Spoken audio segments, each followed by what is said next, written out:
we can. Hey guys, hello, how are you? I'm so excited to be in your space today. My name is Comfort Elikwe. I'm a certified mental health counselor and I'm a social worker too, working on big things and ideas. But today I'm bringing to your space a very exciting topic, something that is more like an assignment, a mandate handed to me from God. And I'm excited, super excited to be sharing this with you because it involves young women, most especially, particularly married young women, and how they can take control of their mental health, because it's been researched and it's been discovered that many young wives fall into a kind of depression. I'm not talking about postpartum depression right now, but I'm talking about depression of a fall and a dashing of their expectations, the reality of what they expected marriage to be, and falling short of their reality. And these are things that people most times don't talk about, and I'm here in your space to help you with practical ways of how to navigate the season, the first 3 years as a married wife, and how to enjoy every bit of your spouse. Join me after the break.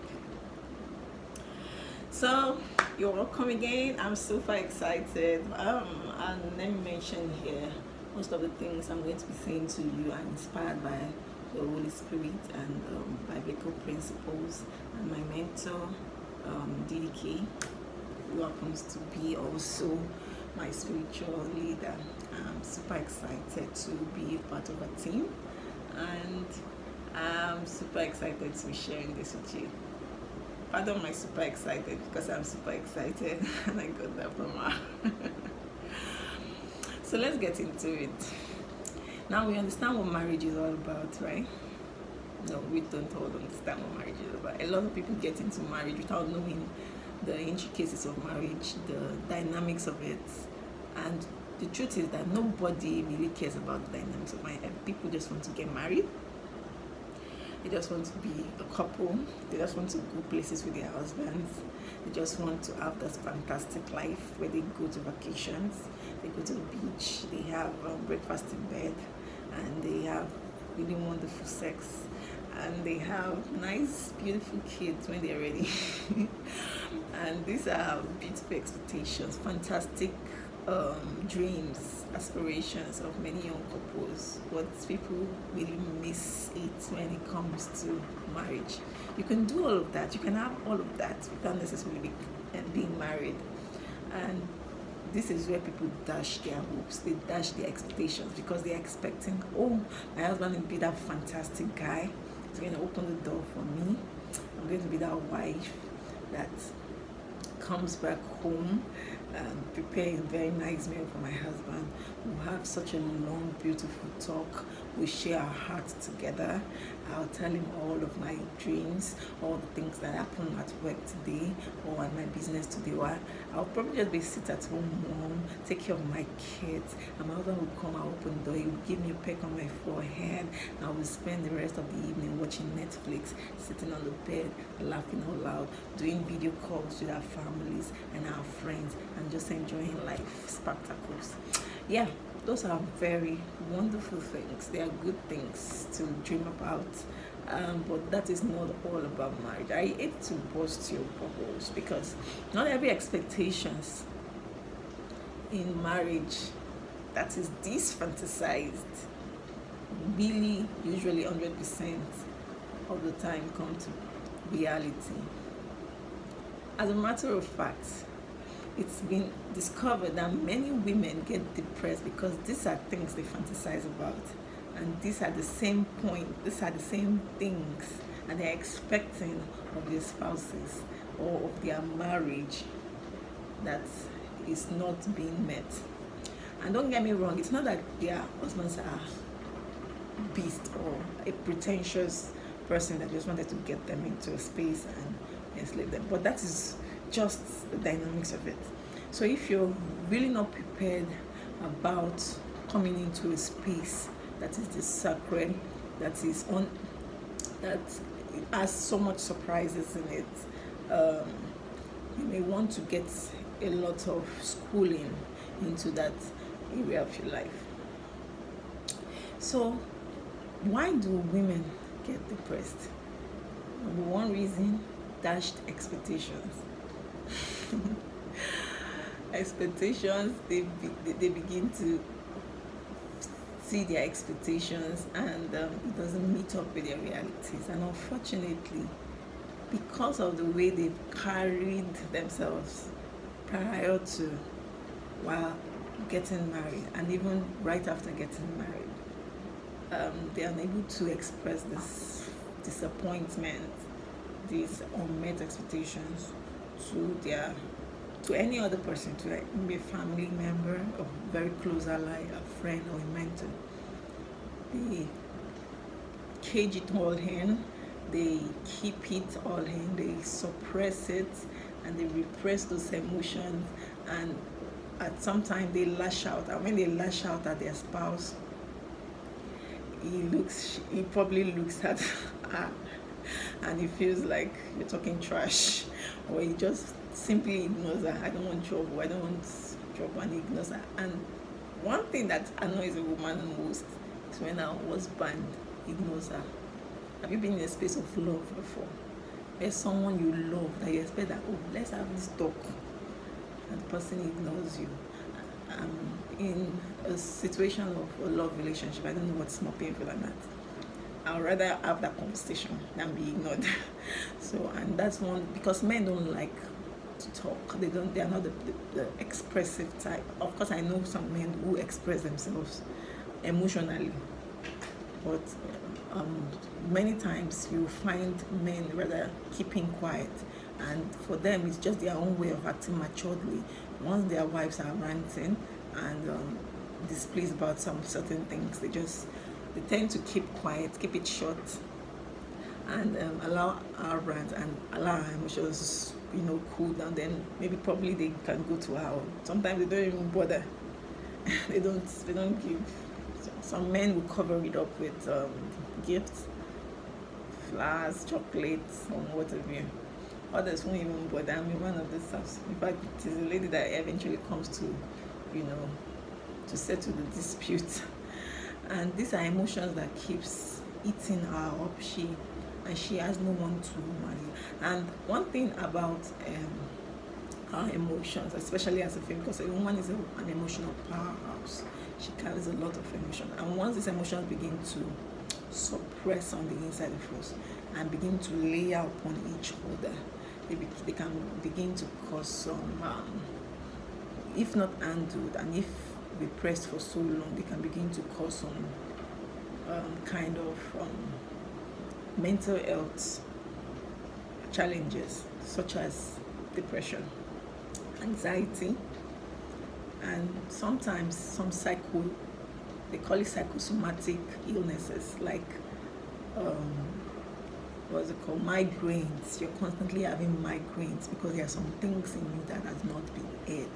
There are some tight spaces in your system, in your body, that has not been expressed, that has not been let go. So you keep harboring unforgiveness, bitterness, constant sadness, constant disappointment.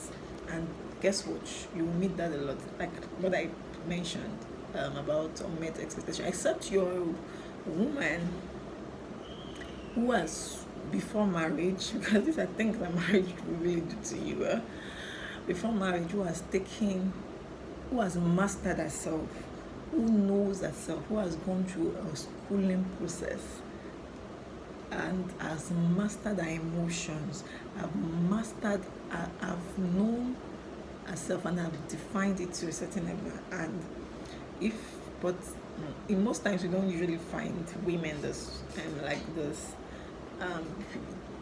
Women tend to develop themselves when they get married. They tend to want to, know more about themselves, because you feel like you know yourself, but when you get into marriage, you just go that this is not me.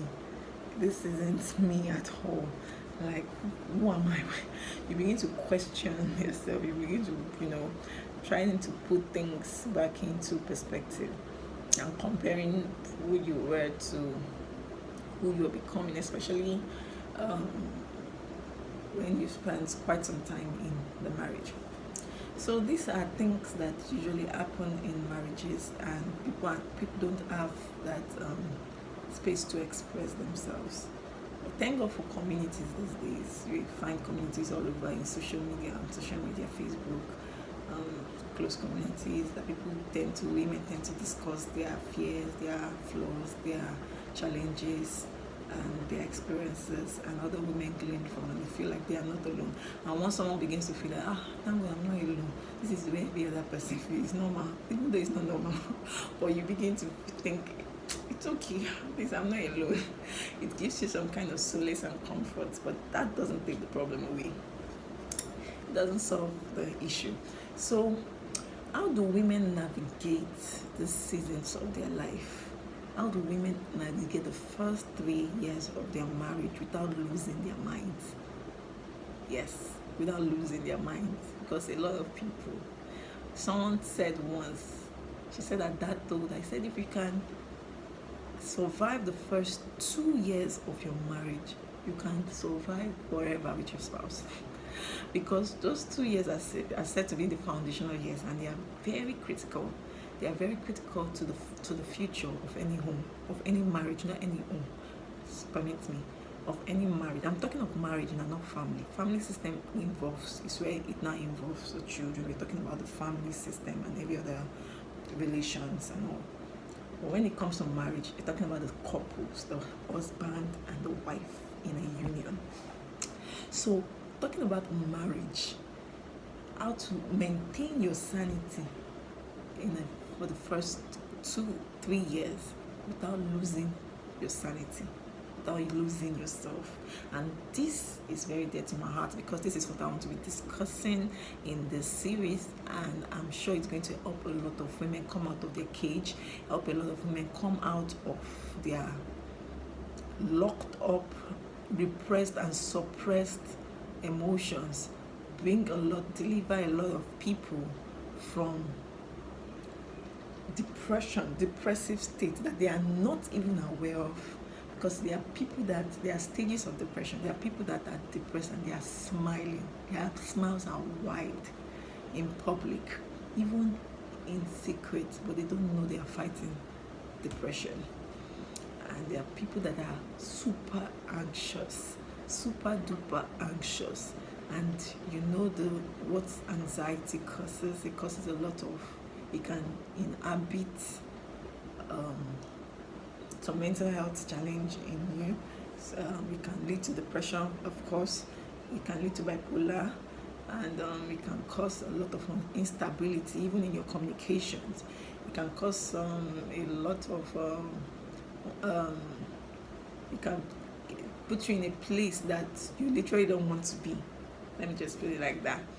So this is meant to school women, and it's a structural schooling system that takes women from where they are. Some people have gone past that stage, and this is also going to be super helpful for you, because my God's agenda, God's purpose for doing this is to take women from that state of that depressive stage that their marriage, the expectations in their marriage, the unmet expectations in their marriage has caused. Take them from that place to a place where they are sufficient in Him, not in their husband. Because people put their expectation all on their husband. They feel, oh, it's my everything. It's this man that can satisfy me. It's this man that can. We must work together. We must go to church together. He must buy me a car. He must help me fulfill my dreams. He must enroll me in school. He can't be all that for you. You came to this world on your own. The Bible says two are better than one. You know that this other person will take over your life. So we have to really understand this. And until this understanding comes, the solution usually doesn't surface. So in this series, I'm going to be taking you through several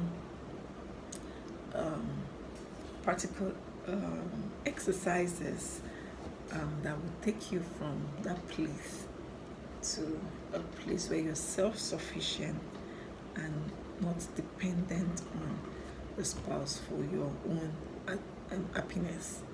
Does that make sense? All right, so who would like to join me on this series? Because I'm super excited and I can't wait to begin this series that says how to navigate your new role as a new wife, how to manage the first 3 years of your marriage. And I hope to see you in subsequent series. Till then, stay blessed, stay well, and stay alive. God bless you.